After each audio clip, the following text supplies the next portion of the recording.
और हमेशा प्रकृति के पक्ष में उन्होंने अपनी बातें रखी है। तो निश्चित रूप से आप समझ सकते हो कि प्रकृति हमारे लिए कितनी महत्वपूर्ण है।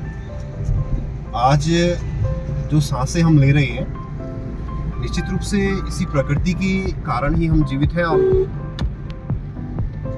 तो इन पेड़ पौधों का, या हमारा टोटल जो इकोसिस्टम है, इसका हमारे जीवन में बहुत बड़ा महत्व है, लेकिन मानव अक्सर समझता नहीं है। और आज जो विकास की जो दौड़ है उसमें अंधा होकर के निश्चित रूप से प्रकृति को नुकसान पहुंचाता आ रहा है। तो ये चीज़ें हमें समझनी है कि देखो, प्रकृति कितना कुछ हमारे लिए देती है, बिना कुछ कहे, बिना कुछ लिए, लेकिन फिर भी हम में से कुछ लोग प्रकृति को ही नुकसान पहुंचाते रहते हैं। देखिए कितने प्यारे प्यारे जंगल यहाँ पे हैं, लंबे लंबे पेड़, बहुत घने घने, हरे भरे, और इनके बीचों बीच ये सुंदर सा मार्ग चोपता के लिए गुजरता हुआ। निश्चित रूप से मैंने आपसे पहले भी बताया था कि आज की जो ट्रिप है वो हमारे लिए बहुत बेहतर है। ये लंगूर देखो यहाँ पे, कहीं ना कहीं ये भी हमारी इस प्रकृति का एक अभिन्न अंग है, प्रकृति का एक बहुत बड़ा हिस्सा है। इन सबको मिलके ही हमारी जो प्रकृति है वो बनती है। दोस्तों, ये जंगल इतने घने हैं कि यहाँ पे अक्सर जो सूर्य का प्रकाश है वो भी इनकी तह तक नहीं गुजर पाता है। तो कहीं ना कहीं ये इनकी सघनता का एक प्रतीक है। और लोग अक्सर गर्मियों में तो विशेषकर लोग यहाँ पे जो यहाँ का, तो निश्चित रूप से मैंने आपको बताया था, अभी प्रकृति के बारे में आपको बता रहा था कि हमारे लिए प्रकृति कितनी हेल्पफुल है। सब कुछ वो हमें देती है, लेकिन हमसे कभी कुछ लेती नहीं है। लेकिन ये हमें समझना होगा कि हम प्रकृति से हमें प्रेम करना है, उससे प्रकृति से ज़्यादा छेड़छाड़ नहीं करनी है। अगर हम अभी भी नहीं समझे तो निश्चित रूप से आने वाला जो टाइम होगा वो हमारे लिए बहुत कठिनाईपूर्ण होगा। तो ये बातें हमें ध्यान में रखनी। दोस्तों, ये मैं इसलिए बता रहा हूँ क्योंकि इन जंगलों के बीचों बीच गुजरते हुए कहीं ना कहीं मन में ये बात आई है। और एक भूगोल विषय का विद्यार्थी और साथ साथ में अध्यापक होने के कारण मैंने ये बातें आपके सामने रखी है। तो निश्चित रूप से आप लोग भी समझेंगे। और देखिए, इस जंगल की जो सुंदरता वो हमेशा मुझे यहाँ पे खींच के लाती है। और निश्चित रूप से इसीलिए मैं यहाँ पे अक्सर आया करता हूँ। जब भी मुझे टाइम लगता है तो मैं यहाँ जरूर आता हूँ। मुझे चोपता उतना बेहतर नहीं लगता जितना यहाँ के जो जंगल है वो मुझे बेहतर लगते हैं। तो कहीं ना कहीं यहाँ की इन जंगलों की जो सुंदरता है वही मुझे यहाँ पे खींच के लाती है। तो नीचे मैं तो बहुत ही ज़्यादा यहाँ पे आना पसंद करता हूँ। तो आप लोग भी आइए, और जब आपके पास छुट्टियाँ होती हैं आप इन जंगलों का आनंद लीजिए। और निश्चित रूप से बहुत कुछ, एक बहुत आराम आपको महसूस होगा जब आप यहाँ पे आओगे, इन जंगलों को विजिट करोगे।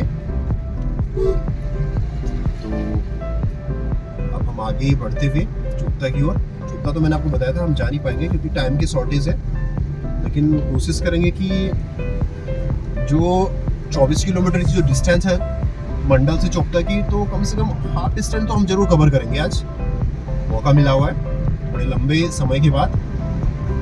तो उम्मीद करता हूँ कि आपको ये वीडियो पसंद आएगा।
डांडियों पर बढ़ के झुकी आंधी सरर पाक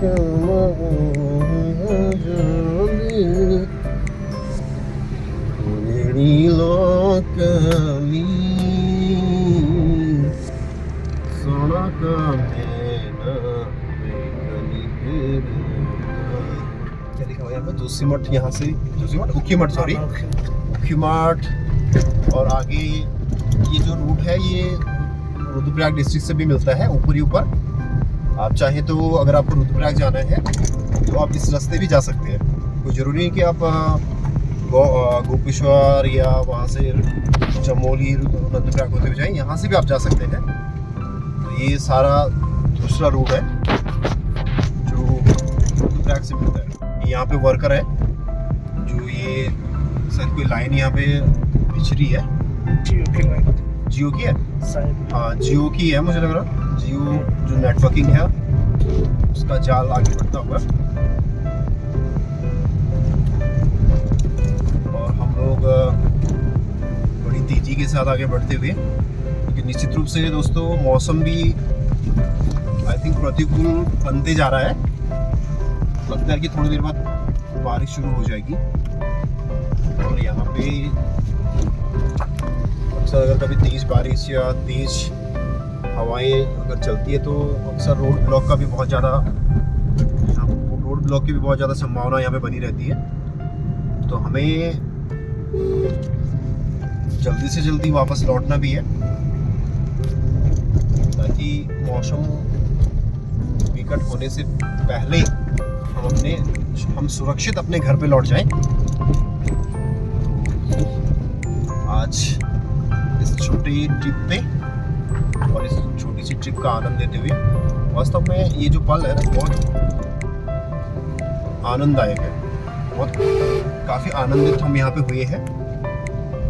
हर एक पल का हमने लुत्फ उठाया है। ये जगह ही ऐसी है, आप जानते हैं चुकता के बारे में। यहाँ की जो रास्ते अभी बरसात से ये देखो दूर, और यहाँ पे गाड़ी भी आगे से आती थी, गाड़ी को साइड देते हुए जंगलों के चक्कर में यहाँ हम भिड़ गए थे दूसरी गाड़ी से।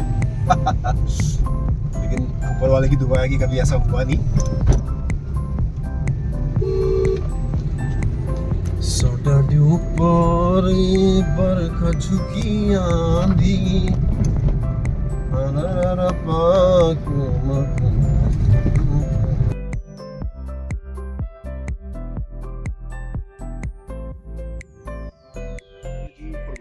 गोपेश्वर रेंज के अंतर्गत। मैं आपको बता दूं दोस्तों, यहाँ की 12-13 साल पहले ये जो पूरा क्षेत्र आपको दिखाई दे रहा है, ये पूरा यहाँ पे जो कस्तूरी मृग प्रजनन जो केंद्र वो था ये। और यहाँ पे ये मैं आपको बता दूं कि ये जो पूरी बाउंड्री है ये कंटीले तारों से ये पूरी ढकी हुई थी। और यहाँ पे असंख्य जो कस्तूरी मृग है वो यहाँ पे पाले जाते थे।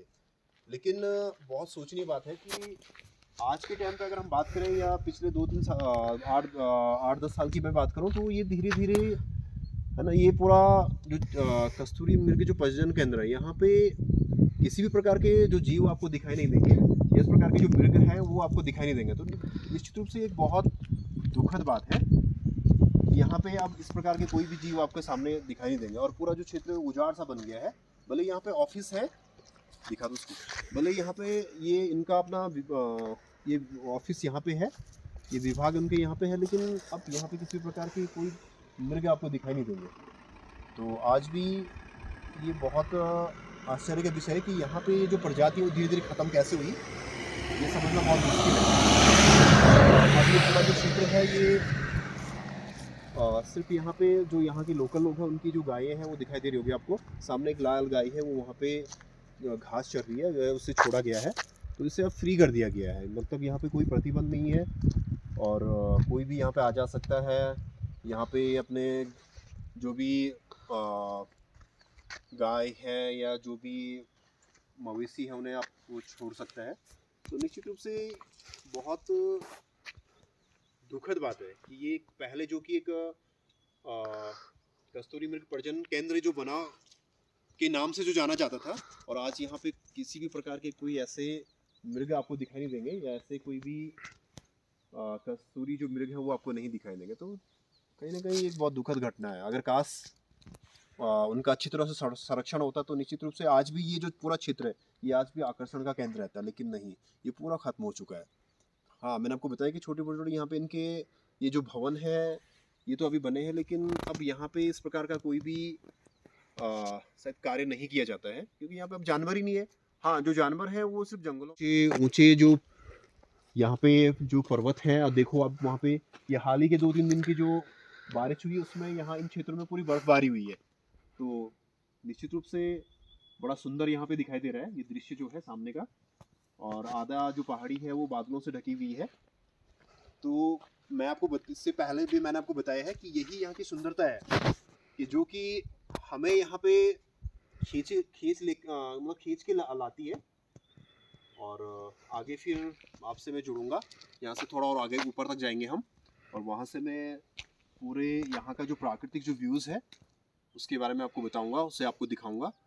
तो मुझसे आगे की अपडेट के लिए जुड़ने के लिए आप मुझसे बने रहें।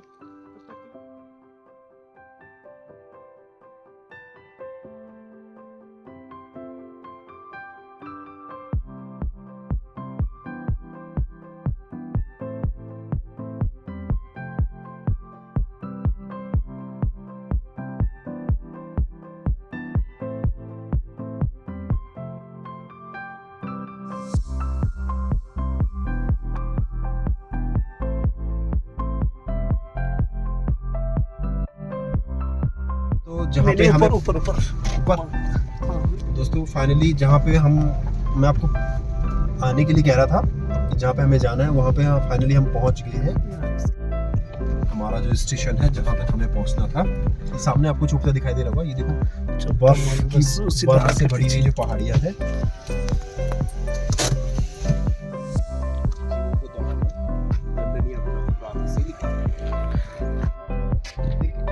यहाँ पे ये जो गोबर है उन्हीं का है। हिल रहा है यार, हवा से हिल रहा है। ये जो क्षेत्र सामने है यहाँ पे अक्सर यहाँ के जो इस घाटी या इस जंगल के जो जानवर हैं वो पूरे यहाँ पे रहते हैं। जंगली बकरी जैसे भरेड़, घुरड़ जिसे घुरड़ के नाम से जाना जाता है, और हिंदी में से जंगली बकरी के नाम से जंगली बकरी कहते हैं। तो ये पूरा ये जो स्पॉट है ये सारा उनसे भरा रहता है।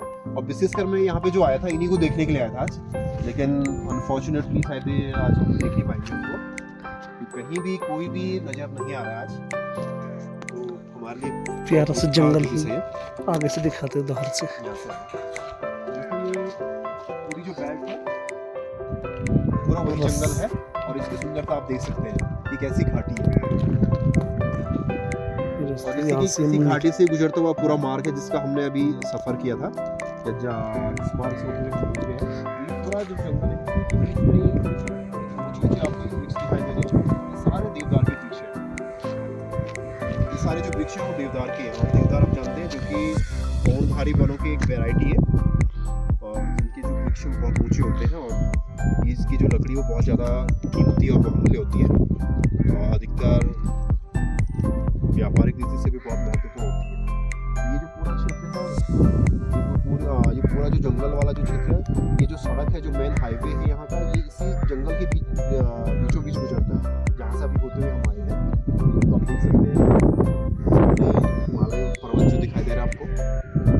सर मौसम भी अब बड़ा सुहाना हो रखा है, यहाँ पे ठंडी ठंडी हवाएं चल रही है, और ये इस बात का संकेत है कि शायद शाम आई थिंक 1 बजे या 2 बजे के बाद जरूर बारिश होगी।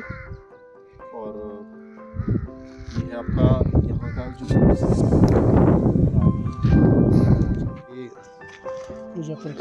हाँ, कुछ लोग यहाँ पे ये पर्यटक ही है यहाँ पे, या हो सकता है यहाँ के लोकल लोग होंगे जो कि विशेष काम से यहाँ पे आए हैं।